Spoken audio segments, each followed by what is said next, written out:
Hello friends, welcome back to my channel. Today we are going to learn 4.5 the last lesson, and it's really the last lesson of our syllabus. So let's begin our lesson, the last lesson. What is mean by that? Last lesson म्हणजे शेवटचा part. I started for school very late that morning and was in a great dread of a scolding. Dread means भीती, fear, and scolding म्हणजे रागावणे. तर त्या दिवशी मला स्कूलला जायला उशीर झाला होता आणि त्याला काय वाटत होती? भीती वाटत होती. Especially because mister Hamel had said that he would question us on participles. आणि विशेष करून कोणाची भीती वाटत होती त्याला? तर मिस्टर हॅमेल. म्हणजेच हे कोण असतील? तो स्कूलला जातोय तर त्याचे शिक्षक. आणि त्या दिवशी हॅमेल काय करणार होते? क्वेश्चन विचारणार होते त्यांना. कशावर? तर पार्टिसिपल्सवर. पार्टिसिपल्स म्हणजे काय? तर धातू साधित विशेषणे. म्हणजेच participle is a verb that can be use as an adjective. Participle म्हणजे व्हर्ब आहे ज्याला ING फॉर्म लागतो, ज्याला डी आणि ED प्रत्यय लागतात आणि ते व्हर्ब किंवा ॲडजेक्टिव्ह म्हणून सुद्धा वापरले जातात. And I did not know the first word about them. आणि काय म्हणतोय तो पुढे? की मला एकही वर्ड त्या पार्टिसिपल्सविषयी माहिती नव्हता. For a moment I thought of running away and spending the day out of doors. थोड्या वेळासाठी, मोमेंट म्हणजे क्षण, थोड्या वेळासाठी, थोड्या क्षणासाठी मला काय वाटलं? मी काय विचार केला की रनिंग अवे, पळून जावं, and spending the day out of doors, आणि म्हणजे घरातून बाहेर पडावं आणि काय करायचं? कुठेतरी जायचं आणि आपला आजचा दिवस हा स्पेंड करायचा, म्हणजे आजचा दिवस हा घालवायचा. It was so warm, so bright, the birds were chirping at the edges of the woods and in the open field back of the saw mill the Prussian soldiers were drilling. पहा, तो दिवस कसा होता? तर warm होता. It was so warm, उबदार असा होता. सो ब्राईट, शाईन करणारा होता, म्हणजे छानपैकी ऊन पडलेलं असेल. The birds were chirping, birds म्हणजे पक्षी, ज्यांचा चिवचिवाट तिथं होत होता. कुठे बसले होते ते? At the edges of the woods. ते लाकडांवर, झाडांवर बसून ते चिवचिवाट करत होते. And in the open field back of the saw mill the Prussian soldiers were drilling. Drilling म्हणजे काय? तर कवायत करणे. आणि सॉ मिल म्हणजे काय रे बाळांनो? तर लाकडाची गिरणी, जिथं लाकडांची कटाई वगैरे होत असते. अशा पद्धतीने जे ओपन फील्ड होतं, कशाच्या मागे होतं? ते सॉ मिलच्या मागे होतं. त्या लाकडाच्या गिरणीच्या मागे जे ओपन फील्ड होतं तिथं प्रशियन सोल्जर्सची, सोल्जर्स म्हणजे सैनिक, त्यांची काय होत होती? कवायत होती, ड्रिलिंग होत होती. When I pass the town hall there was a crowd in front of the bulletin board. Bulletin board म्हणजे वार्ताफलक, म्हणजेच ज्या बोर्डवर, ज्या फलकावर न्यूज लिहिल्या जातात बाळांनो. ओके. आणि जेव्हा मी त्या टाउन हॉलला पास करून पुढे आलो तर त्या बुलेटिन बोर्डच्या समोर मला काय दिसलं? क्राऊड दिसली, गर्दी दिसली. For the last 2 years all our bad news had come from there. आणि या मागच्या 2 वर्षापासून ज्या काही वाईट बातम्या होत्या त्या कुठून येत होत्या? त्या फलकावरून आम्हाला कळत होत्या. I thought myself what can be the matter now. आणि मी स्वतःशीच विचार केला की आता काय घडलंय? Then as I hurried by as fast as I could go. आणि मग मी घाई केली, मला जेवढं शक्य होतं तेवढं फास्ट जाण्यास मी तत्पर झालो. The blacksmith watcher who was there with his apprentice reading the bulletin called after me. Blacksmith म्हणजे लोहार आणि वॉचर म्हणजे घड्याळजी ज्याला आपण म्हणतो. Who was there with his apprentice. Apprentice म्हणजे मदतनीस. त्यांच्या त्या मदतनीस बरोबर, त्यांच्या हाताखाली जो शिकत असेल अशा व्यक्तीबरोबर ते काय करत होते? रीडिंग द बुलेटिन, म्हणजे हे सगळे जमून त्या वार्ताफलकावरच्या न्यूज रीड करत होते. आणि त्यांनी काय केलं म्हणे? कॉल्ड आफ्टर मी, आणि मला सुद्धा बोलावलं. Don't go so fast boy, you will get to your school in plenty of time. तर ते त्याला म्हटले की डोंट गो सो फास्ट, म्हणजे एवढ्या घाई गर्दीने तू स्कूलला जाऊ नकोस. You will get to your school in plenty of time, म्हणजे तुला स्कूलला जायला अजून भरपूर असा वेळ आहे. I thought he was making fun of me and reached Mr. Hamel's little garden all out of breath. आणि मला असं वाटलं की ते मला काय करत होते, फन ऑफ मी, म्हणजे एक प्रकारे माझी चेष्टा मस्करी करत होते. अँड रीच्ड, आणि तो पोहोचला कुठे तर मिस्टर हॅमर्स लिटल गार्डन. हॅमर्सने जे काही छोटंसं बगीचा तयार केलेला असेल, तर घाई गर्दी करत धापा टाकत तो त्या बगीच्यापर्यंत पोहोचला. Usually, when school began, there was a great bustle which could be heard out in the street, the opening and closing of desks, lessons repeated in unison, very loud, and the teacher's great ruler rapping on the table. But now it was all so still. पहा मग काय म्हणतोय तो, usually म्हणजे नेहमी काय व्हायचं, Wien school begin, शाळा सुरू झाली तर काय व्हायचं, देअर वॉज अ ग्रेट बसल, खूप असा गोंधळ गडबड असायची. Which could be heard out in the street, अगदी ती रस्त्यावर सुद्धा ऐकायला यायची. The opening and closing of desk, कशा कशाची तर डेस्कच्या ओपन करण्याचा आणि क्लोज करण्याचा आवाज असायचा. लेसन्स रिपीटेड इन युनिसन, युनिसन म्हणजे एका सुरात एका तालात जे लेसन शिक्षक लोक रिपीट करून घ्यायचे त्यांचा आवाज असायचा. Very loud and the teachers great ruler rapping on the table, आणि या सगळ्या गोष्टींचा आवाज कसा असायचा, खूप मोठा असा असायचा. त्याचबरोबर रुलर रॅपिंग म्हणजे शिक्षकांची जी स्टिक असेल, रुलर असेल, पट्टी वगैरे असेल, ते आदळण्याचा, ठोकण्याचा, त्या टेबलावर ठोकण्याचा आवाज तो सुद्धा बाहेर येत असायचा. But now it was all so steel, steel म्हणजे स्तब्ध, अगदी शांत. पण आता सगळं काही कसं आहे म्हणे, शांत आहे. Through the window I saw my classmates already in their place, आणि मी विंडोमधून जेव्हा पाहिलं तर माझे क्लासमेट्स त्यांच्या जागेवर बसलेले होते शांततेत. And mister Hamel walking up and down with his terrible iron ruler under his arm, आणि मिस्टर हॅमेल जे काही होते ते ये जा करत होते वर्गामध्ये, आणि त्यांचा जो टेरिबल भयंकर असा आयर्न रुलर होता, जो काही रूळ होता आयर्नचा, लोखंडाचा, अंडर हिज आर्म म्हणजे त्यांच्या काखेखाली तो होता, आणि ते त्या वर्गात ये जा करत होते. I had to open the door and go in before everybody, आणि मला डोअर ओपन करून सगळ्यांच्या अगदी समोरून जायचं होतं. You can imagine how I blush and how frightened I was, आणि आता तुम्ही इमेजिन करू शकतात की माझ्यासाठी ते कसं एक लाजिरवाणं होतं, ब्लश्ड होतं, म्हणजे ओशाळणे ब्लश मीन्स, आणि फ्रायटन म्हणजे घाबरणे.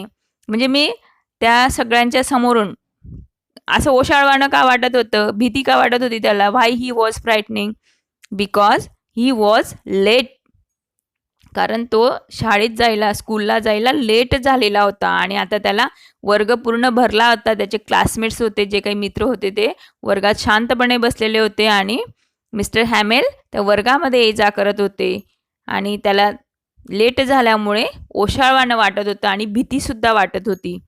बट नथिंग हॅपन, आणि जेव्हा तो वर्गात गेला तर काहीही घडलं नाही. Mister Hamel saw me and said very kindly, mister Hamel यांनी मला पाहिलं, श्री हॅमेल यांनी मला पाहिलं आणि म्हणाले, go to your place quickly, पटकन तुझ्या जागेवर जा. लिटिल फ्रान्स, पहा मग ह्या मुलाचं नाव काय आहे, Franz. We were beginning without you. काय म्हणतायत मिस्टर हॅमेल की तू वर्गात नसतानाच आमची क्लासला सुरुवात झाली already. I jumped over the bench and sat down at my desk, आणि मी पटकन माझ्या बेंचवर जाऊन बसलो. When I had got a little over my fright, fright म्हणजे फिअर, भीती. जेव्हा थोडी भीती माझी कमी झाली, I saw that our teacher had on his beautiful green coat, आणि काय पाहिलं मी, असं कोण म्हणतंय, लिटिल फ्रान्स म्हणतोय. फ्रान्स म्हणतोय की मी काय पाहिलं तर आमचे जे टीचर होते, टीचर कोण तर mister Hamel, he was in his beautiful green coat, त्यांनी ग्रीन कलरचा कोट घातलेला होता. फ्रिल शर्ट मीन्स, फ्रिल म्हणजे झालर असं होतं, पण इथं तो अर्थ न घेता प्लेट्स असलेलं शर्ट त्यांनी घातलं होतं. And the little black silk cap, आणि त्यांची कॅप कशी होती, ब्लॅक कलरची होती, काळ्या कलरची होती. ती सिल्कची होती, रेशमाची होती, ऑल एम्ब्रॉयडरीड म्हणजे नक्षीकाम केलेलं होतं त्या कॅपला. That he never over except on inspection and prize days. आणि केव्हा घालायचे ते? जेव्हा शाळेचं इन्स्पेक्शन असायचं, परीक्षण असायचं आणि त्याचबरोबर प्राइज डेज, ज्या दिवशी विद्यार्थ्यांना किंवा शिक्षकांना असेल प्राइज दिले जायचे, तर तेव्हा फक्त हा ग्रीन कोट, त्याचबरोबर फ्रिल शर्ट आणि ही रेशमी टोपी मिस्टर हॅमेल घालायचे. आणि मी आज पाहिलं तर त्यांनी हा ड्रेस परिधान केलेला होता. Besides the whole school seem so strange and solemn. आणि त्याचबरोबर सगळी जी स्कूल होती ती कशी दिसत होती? स्ट्रेंज, थोडंसं त्याला विचित्र वाटत होतं. एवढी एकदम शांतता आहे आणि त्याचबरोबर शिक्षकांनी ग्रीन कोट घातलेला आहे, म्हणजे आज नेमकं आहे तरी काय असं त्याला वाटत होतं. सॉलम मीन्स सिरियस, गंभीर, अगदी काही कळत नव्हतं, एकदम गंभीर असं वातावरण होतं. But the thing that surprise me most was to see on the back benches the village people sitting quietly like ourselves. आणि अजून त्याच्यासाठी सरप्राईज गोष्ट कोणती होती, आश्चर्यचकित करणारी गोष्ट कोणती होती, तर बॅक बेंचेस, मागच्या ज्या बाकांवर, व्हिलेज पीपल सिटिंग क्वाइटली, त्या गावातले जे काही क्वचित काही लोक आलेले असतील तिथं, तर ते अगदी क्वाइटली, शांततेने बसलेले होते, अगदी लाईक अवर सेल्व्स, आमच्यासारखे. Old Hauser with his 3 corner hat. Old म्हणजे वयाने थोडे वृद्ध झालेले, ज्यांचं नाव आहे Hauser. With his 3 corner hat. त्यांची हॅट कशी होती? 3 कॉर्नर, 3 कोपरे असलेली हॅट त्यांनी घातली होती.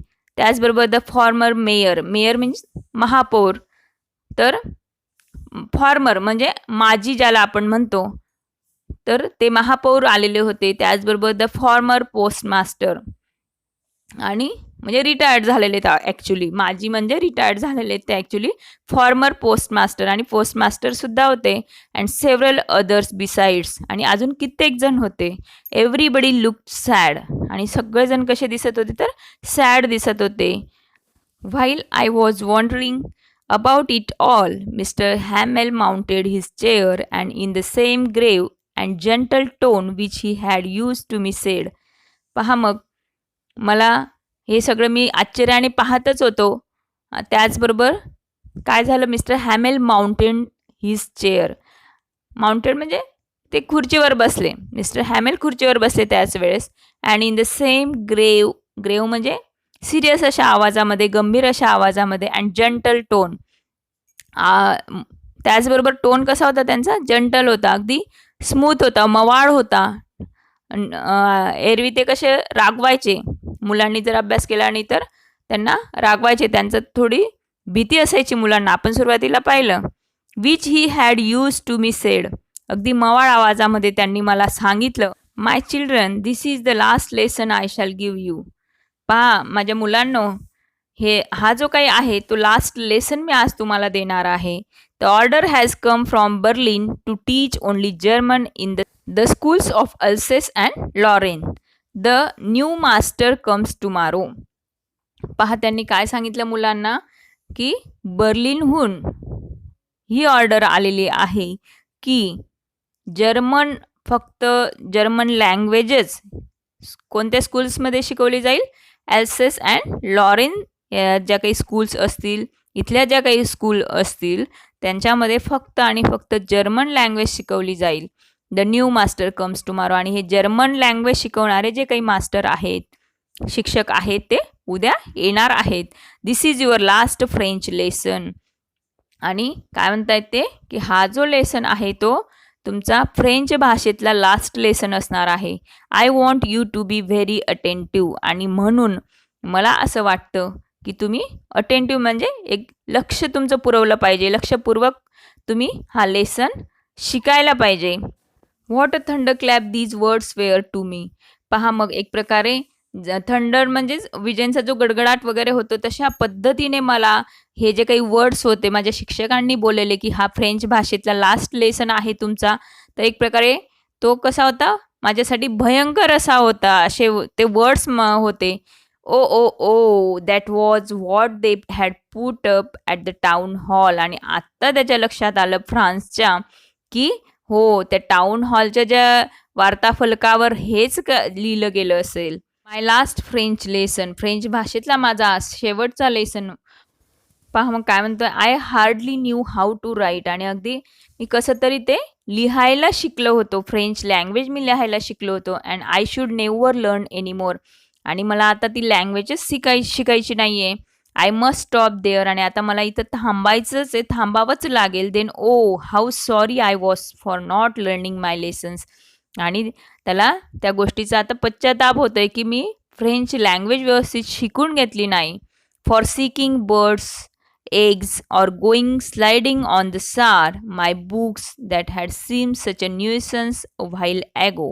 For seeking birds, eggs म्हणजे काय तर तो बर्ड्सचे एग्ज शोधत होता. त्याचबरोबर अजून काय करत होता तो, गोईंग स्लायडिंग ऑन द सार. सार नावाची जी काही रिव्हर आहे तिथं, तर त्या नदीवर, त्या नदीच्या काठावर तो भटकत असायचा. My books that had seem such a nuisance. Nuisance म्हणजे एक प्रकारची डोकेदुखी.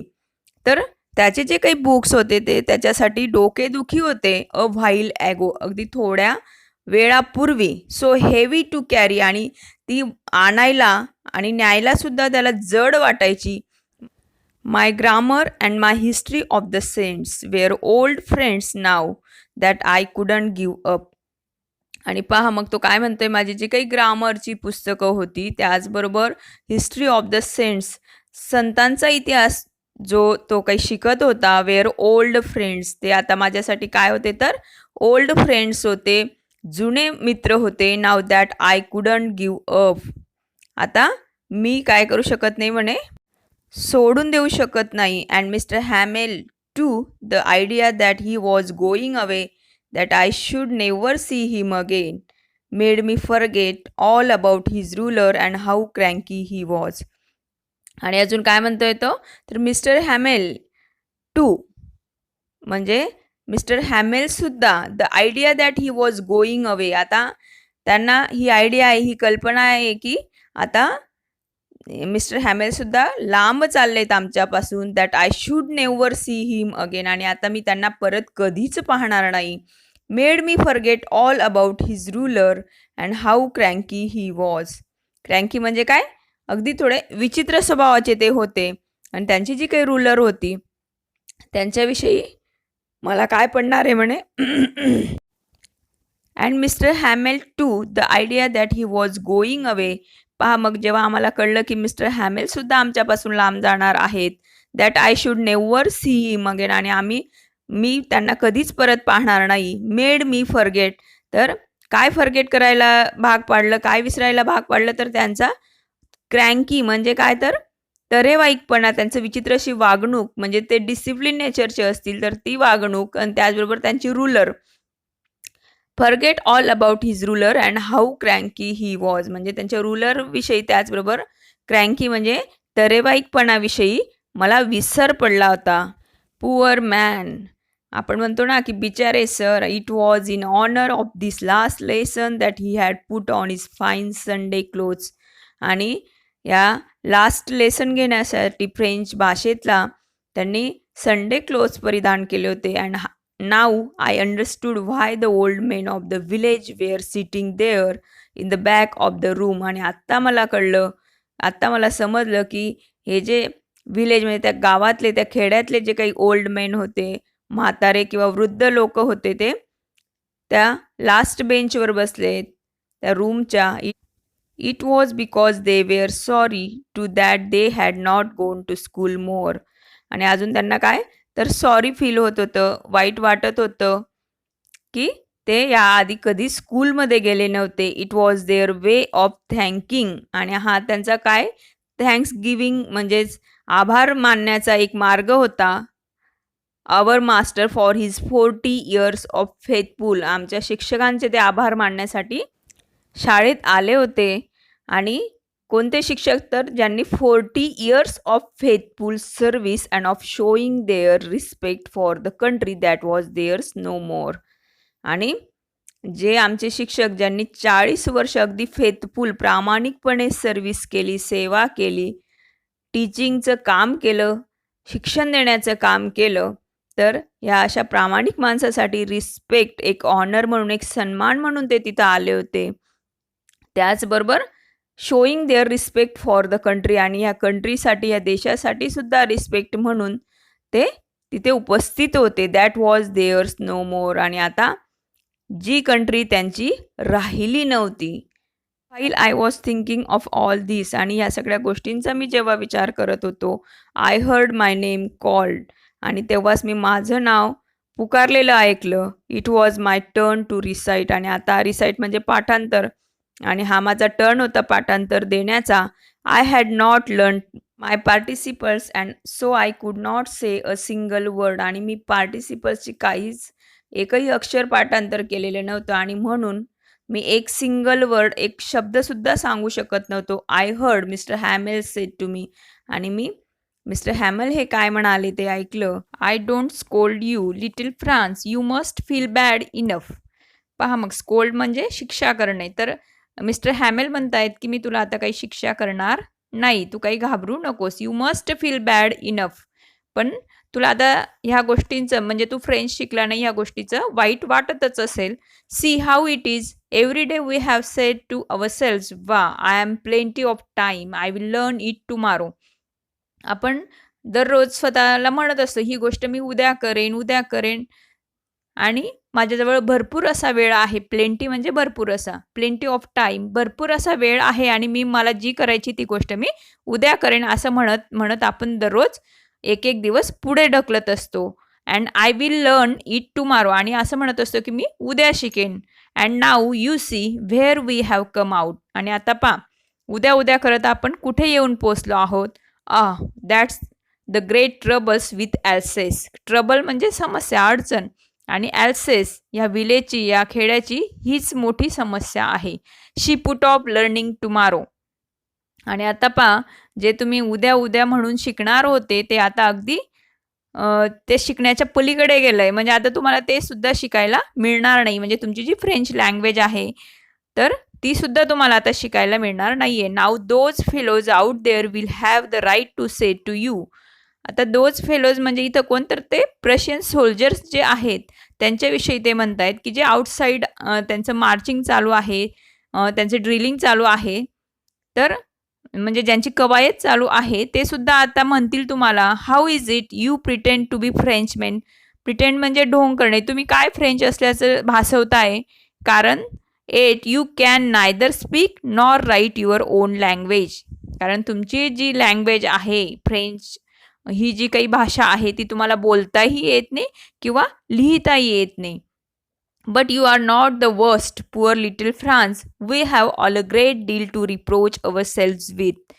पहा मग, मिस्टर हॅमेल काय म्हणतायत, अरे बिचारा फ्रान्स, तू स्वतःला एवढं वाईट समजू नकोस, कारण आता फक्त तुलाच नाही तर आपणा सर्वांनाच ही जी काही रिप्रोच म्हणजे दूषणे किंवा दोष, सगळ्यांना ही जी काही दूषणे लागणारच आहेत, म्हणजे द्यावी लागणारच आहेत.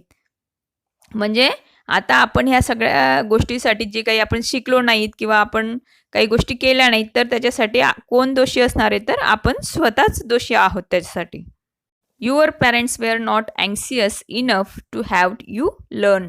अँक्सियस म्हणजे उत्सुक असणे, म्हणजे तुमचे जे काही पॅरेंट्स होते, तुमचे जे काही पालक होते, ते शिक्षणाविषयी एवढे उत्सुक नव्हते. They prefer to put you to work on a farm or at the mills. आणि कोणत्या गोष्टीला प्रिफर करायचे, कोणत्या गोष्टीला प्राधान्य द्यायचे, तर ते तुमचं काम करणं कुठे, तर फार्ममध्ये, शेतामध्ये किंवा मिल्समध्ये, गिरण्यांमध्ये काम करून तुम्ही काही थोडे पैसे मिळवावेत, हीच त्यांची अपेक्षा होती. So as to have a little more money and I have been to blame also. आणि काय म्हणतात मिस्टर हॅमेल, तर यासाठी, या सगळ्या गोष्टींसाठी कोण दोषी आहे, तर मी सुद्धा. ब्लेम म्हणजे दोष, तर मी सुद्धा दोषी या सगळ्या गोष्टींमध्ये. कारण have I not often sent you to water my flowers instead of making you learn your lessons. कारण तुमचे हे धडे शिकायचे सोडून किंवा धडे मी जे काही शिकवत होतो फ्रेंच लँग्वेजविषयी मी जे काही ज्ञान तुम्हाला देत होतो ते शिकण्याच्या किंवा शिकवण्याच्या ऐवजी मी तुम्हाला माझी जी काही फुलं झाडं लावलेली आहेत, जी काही बाग आहे, तर तिथं पाणी देण्यासाठी तुम्हाला पाठवीत असे. म्हणून ह्या गोष्टीसाठी मीही दोषी आहे असं मिस्टर हॅमेल म्हणतात. Then from one thing to another म्हणजे एका गोष्टीतून दुसऱ्या गोष्टीकडे वळत mister Hamel went on to talk of the French language saying that it was the most beautiful language in the world. आणि मिस्टर हॅमेल काय म्हणतायत तर ही जी काही फ्रेंच लँग्वेज आहे ती जगातली खूप सुंदर अशी ब्युटिफुल अशी भाषा आहे. We must guard it among us and never forget it. Guard म्हणजे सुरक्षा करणे. तर आपण या ज्या लँग्वेजची स्वतःच आपण सुरक्षा करायला हवी आणि काय करायला नको तर नेवर फॉरगेट इट. फॉरगेट म्हणजे विसरणे. तर आपण कधीही लँग्वेज विसरायची नाही. म्हणजेच काय तर आपल्या बोलण्यातून ती भाषा आपण जिवंत ठेवायची असं मिस्टर हॅमेल यांचं म्हणणं आहे. Because when people are enslaved as long as they hold fast to their language. का विसरायला नको आपण ती फ्रेंच भाषा असं का म्हणतायत मिस्टर हॅमेल तर त्याचं कारण असं आहे व्हेन अ पीपल आर एन्स्लेव. एन्स्लेव म्हणजे गुलाम होणे. तर जेव्हा हे जे काही लोक आहेत फ्रेंच लोक आहेत ती जेव्हा गुलाम होतील as long as they hold fast to their language आणि जोपर्यंत ती ही जी फ्रेंच लँग्वेज आहे ती बोलत असतील किंवा त्यांना ती माहिती असेल तोपर्यंत it is as if they had the key to their prison. Prison म्हणजे तुरुंग किंवा जेल. तर त्यांच्या जेलची त्यांच्या प्रिझनची तुरुंगाची की चावी ही कोणाकडे असणार आहे त्यांच्या स्वतःकडे असणार आहे. Then he open a grammar and readers our lesson. आणि त्यांनी त्यानंतर काय केलं ग्रामर ओपन केलं, ग्रामरचं बुक ओपन केलं आणि एक लेसन वाचून दाखवला. I was amazed to see how well I understood it. आणि ॲमेज म्हणजे गोंधळात पडणे तर किंवा आश्चर्यचकित होणे.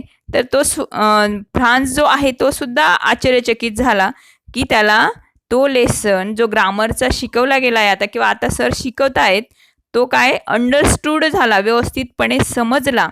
हे जेव्हा फ्रान्सला लक्षात आलं की मला आजचा हा जो ग्रामरचा लेसन आहे तो छानपणे समजला तेव्हा तो सुद्धा गोंधळात पडला. All he said seem too easy so easy. आणि आता सगळ्या गोष्टी त्याला कशा वाटू लागल्या होत्या खूप सोप्या. इझी म्हणजे सोपे, खूप सोपं वाटू लागलं. I think too that I had never listen so carefully and that he had never explain everything with so much patience.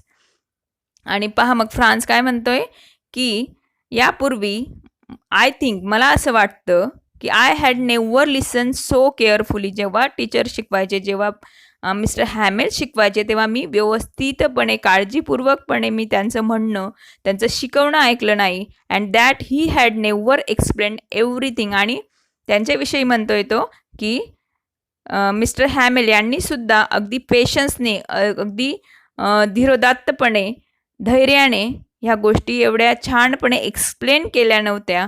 It seemed almost as if the poor man wanted to give us all he knew before going away and to put it all into our heads at one stroke. पहा मग काय म्हणतोय little France. France म्हणतोय की मला आता असं वाटतंय जणू काही आमचे हे बिचारे सर ते जाण्यापूर्वी त्यांना माहीत असलेलं जे काही ज्ञान आहे, जे काही नॉलेज आहे तर ते आम्हाला त्यांना द्यायचं आहे. आणि ते कसं तर एका झटक्यात म्हणजे in one stroke, at one stroke म्हणजे अगदी एका तासामध्ये जणू काही ते सगळं नॉलेज देण्याचा आम्हाला प्रयत्न करतायत. सर्व ज्ञान आम्हाला द्यायचा ते प्रयत्न करतायत. After the grammar we had a lesson in writing. आणि ग्रामरच्या पिरियडनंतर रायटिंग लेसन इन रायटिंग तर त्यांना एक म्हणजे लेखनाचं काम करायचं होतं. त्यानंतर that day Mister Hamel had new copies for us. Hamel यांनी आमच्यासाठी नवीन कॉपीज, नवीन ज्याला कित्ते किंवा पुस्त्या असं म्हणतो किंवा आपण वह्या म्हणूयात तर त्या आणल्या होत्या. On which were written in a beautiful round hand. अगोदर मिळायच्या बाळांनो की त्याच्यावर अक्षरं गिरवली जायची, आताही मिळतात लहान लहान वर्गांसाठी. तर अशा पद्धतीने जी काही कॉपीज होती ती हॅमेल यांनी आणली होती. France Alsace, France Alsace. आणि काय लिहिलं होतं अगदी सुंदररित्या तिथं काय म्हटलंय त्यांनी, round hand written in a beautiful round hand.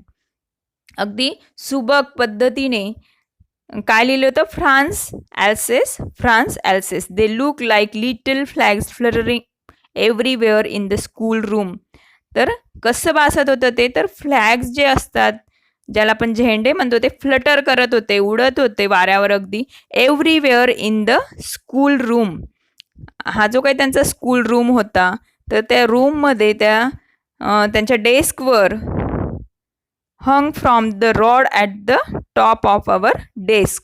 तर त्यांच्या डेस्कवर, त्यांच्या बेंचेसवर जणू निशाण लावल्यासारखे ते उडत होते. You ought to have seen how every one set to work and how quiet it was. पहा, तुम्ही तेव्हा पाहायला पाहिजे होतं की अगदी सगळेजण, प्रत्येकजण, वर्गातला प्रत्येक विद्यार्थी छानपणे कामात गुंतला होता आणि जे काही सगळं वातावरण कसं होतं, क्वाइट होतं, अगदी शांत होतं. The only sound was the scratching of the pens over the paper. म्हणजे पेपरवर लिहिण्याचा आवाज जो पेनचा काही होतो, तो आवाज फक्त येत होता. On the roof the pigeons coo very low and I thought to myself, will they make them sing in German even the pigeons. पहा, मग रूफ म्हणजे छतावर, त्या क्लासरूमच्या छतावर काही पिजन्स गुटरगू जो असा आवाज काढतात, तर तो आवाज काढत होते अगदी व्हेरी लो, म्हणजे अगदी दबक्या स्वरूपात. And I thought to myself, आणि मी स्वतःशीच विचार केला, they make them sing in German even the pigeons. आणि मग फ्रान्स म्हणतोय, अगदी या कबुतरांना सुद्धा जर्मनमध्ये सिंग करायला लावतील का, गाणं गायला लावतील का, म्हणजे त्यांच्या आवाजामध्ये जे गुटरगू असा आवाज काढतात, तर तो आवाज सुद्धा यांना जर्मनमध्ये काढायला लावतील का, असा प्रश्न त्याला पडला आहे. Never I looked up from my writing I saw Mister Hamel sitting motionless in his chair and gazing at one thing then at another. France काय म्हणतोय, रायटिंग करताना जेव्हा मी आमच्या मिस्टर हॅमेल, म्हणजे आमचे जे श्री हॅमेल सर जे आहेत, त्यांच्याकडे पाहत होतो रायटिंग करता करता, लिहिता लिहिता, तेव्हा मला हॅमेल कसे दिसले, तर सिटिंग मोशनलेस म्हणजे हालचाल विरहित, अगदी एकदम शांततेने ते बसलेले दिसते चेअरवर. अँड गेझिंग म्हणजे टक लावून पाहणे. ॲट वन थिंग, एका गोष्टीकडे ते टक लावून पाहत होते. त्याचबरोबर देन ॲट अनदर, म्हणजे एका गोष्टीकडून दुसऱ्या गोष्टीकडे, असं म्हणजे वर्गातील एक अशी गोष्ट ते टक लावून पाहत होते, ऑब्झर्व करत होते. As if he wanted to fix in his mind just how everything looked in the little school room. तो जो काही क्लासरूम होता, त्याच्यामध्ये ज्या ज्या काही वस्तू होत्या, त्या सगळ्या वस्तू, त्या सगळ्या थिंग्स ते काय करत होते, एक प्रकारे he wanted to fix in his mind, त्यांच्या मनामध्ये साठवून घेण्याचा प्रयत्न करत होते. Fancy for 40 years he had been there in the same place with his garden outside the window. मग काय म्हणतोय तो, तर 40 yearsपासून, म्हणजे 40 वर्षापासून मिस्टर हॅमेल ते सेम प्लेसवर आहेत. म्हणजेच काय, तर शिक्षण देण्याचं काम ते करतायत त्याच जागी, त्याच ठिकाणी, त्याच गावाला. With his garden outside the window and his class in front of him. तोच क्लास आहे, त्याचबरोबर तीच बाग आहे जी खिडकी बाहेर डोकावतानाच आपल्याला दिसून येते. Only the desk and benches had been worn smooth and the walnut trees in the garden were taller. फक्त कशामध्ये चेंजेस झाला आहे, तर डेस्क आणि बेंचेस, म्हणजेच डेस्क आणि बाकं ही काय झाली, तर जुनी झाली आहेत, ओर्न आउट झाली आहेत. आणि त्याचबरोबर वॉलनट म्हणजे काय, तर अक्रोडचं झाड, ती झाडं वाढलीत, उंच वाढली आहेत. How it must have broken his heart to leave it all, poor man. मग म्हणतोय फ्रान्स, बिचारे सर, तर त्यांना कसं वाटत असेल, एक प्रकारे काय झालं असेल, तर ब्रोकन हिज हार्ट, अगदी त्यांना हे जे काही वातावरण आहे, त्यांचं 40 वर्षापासून ते अनुभवत आहेत. 40 वर्षापासून आम्हाला, म्हणजे ह्या वर्गातील मुलांनाच नाही, तर असे भरपूर असे विद्यार्थी त्यांच्या हाताखालून गेलेत. त्याचबरोबर त्यांच्या इथल्या काही आठवणी असतील, ह्या सगळ्या काय करणार आहेत, तर एक प्रकारे त्यांचं हार्ट ब्रेक करणार आहेत. म्हणजेच त्यांच्या मनाला ह्या सगळ्या गोष्टींची हुरहुर लागून राहणार आहे. त्यांची मनस्थिती एक प्रकारे वाईट झाली बाळांनो. To hear his sister moving about in the room above, packing their trunks for they must leave the country next day. तर का त्यांची जी बहीण आहे ती काय करते, वरती त्या क्लासरूमच्याच वरती त्यांची रूम असेल, तर त्यांची बहीण तिथं त्यांच्या सामानाची आवरावर करून घेत आहे, पॅकिंग करते. For they must leave the country next day. आणि त्यांना काय करायचं आहे, हा जो देश आहे तो केव्हा सोडायचा आहे, नेक्स्ट डे म्हणजे अगदी उद्याच त्यांना तो देश सोडावा लागणार आहे. After the writing we had a lesson in history and then the babies chanted their ba be bi bu bu. How well I remember it that last lesson. France म्हणतोय, मग आमच्या या तासानंतर, या रायटिंग नंतर, we had a lesson in history, हिस्ट्रीचा आमचा पाठ होता. And then the babies chanted their. आणि त्यानंतर काय होतं, तर लहान जी मुलं आहेत त्यांचे ती बाराखडी, जसं अ आ इ ई असेल किंवा क का की की असेल, तसं बा बे बी बो बूच्या ज्या काही बाराखड्या असतील त्या म्हटल्या गेल्या. आणि म्हणतोय मग फ्रान्स की मला तो शेवटचा धडा, शेवटचा पाठ, लास्ट लेसन खूप चांगला असा आठवतो आहे. All at once the church clock struck 12. अगदी त्याच वेळेस 12चे ठोके वाजले. कुठे, तर चर्चच्या घड्याळीमध्ये. At the same moment the trumpets of the Prussians returning from drill sounded under our windows. आणि आमच्या स्कूलच्या ज्या काही विंडो आहेत त्याच्या खाली जी कवायत सुरू होती, प्रशियन लोकांची, प्रशियन सोल्जर्सची जी कवायत सुरू होती, ते लोक त्या कवायतीतून परत आले. आणि तर त्या क्षणाला, त्याच मोमेंटला त्या प्रशियन सैनिकांनी ट्रम्पिट वाजवला, म्हणजेच बिगुल वाजवला.